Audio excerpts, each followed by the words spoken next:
أعوذ بالله من الشيطان الرجيم. بسم الله الرحمن الرحيم. هل أتى على الإنسان حين من الدهر لم يكن شيئا مذكورا إنا خلقنا الإنسان من نطفة أمشاج نبتليه فجعلناه سميعا بصيرا إنا هديناه السبيل إما شاكرا وإما كفورا إنا أعتدنا للكافرين سلاسلا وأغلالا وسعيرا إن الأبرار يشربون من كأس كان مزاجها كافورا عينا يشرب بها عباد الله يفجرونها تفجيرا يوفون بالنذر ويخافون يوما كان شره مستطيرا ويطعمون الطعام على حبه مسكينا ويتيما وأسيرا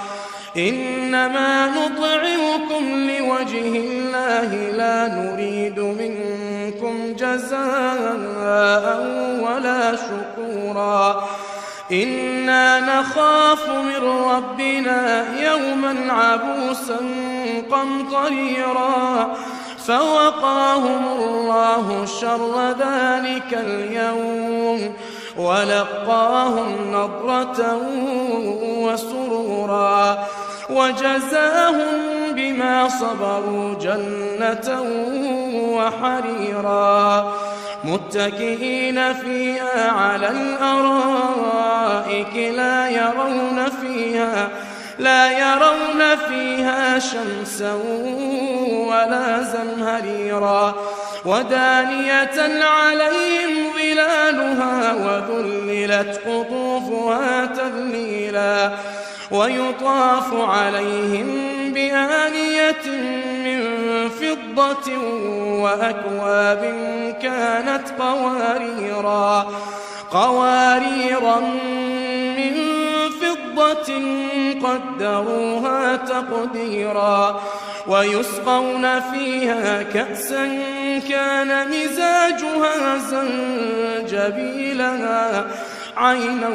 فيها تسمى سلسبيلا ويطوف عليهم ولدان مخلدون إذا رأيتهم حسبتهم لؤلؤا منثورا وإذا رأيت ثم رأيت نعيما وملكا كبيرا عاليهم ثياب سندس خضر واستبرق وحلوا أساور من فضة وسقاهم ربهم شرابا طهورا إن هذا كان لكم جزاء وكان سعيكم مشكورا إنا نحن نزلنا عليك القرآن تنزيلا فاصبر لحكم ربك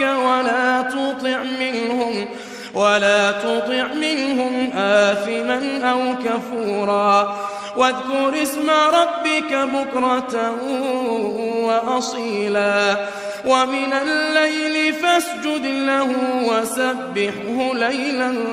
طويلا إن هؤلاء يحبون العاجلة ويذرون وراءهم يوما ثقيلا نحن خلقناهم وشددنا أسرهم وإذا شئنا بدلنا أمثالهم تبديلا إن هذه تذكرة فمن شاء اتخذ إلى ربه سبيلا وما تشاءون إلا أن يشاء الله إن الله كان عليما حكيما يدخل من يشاء في رحمته والظالمين أعد لهم عذابا أليما.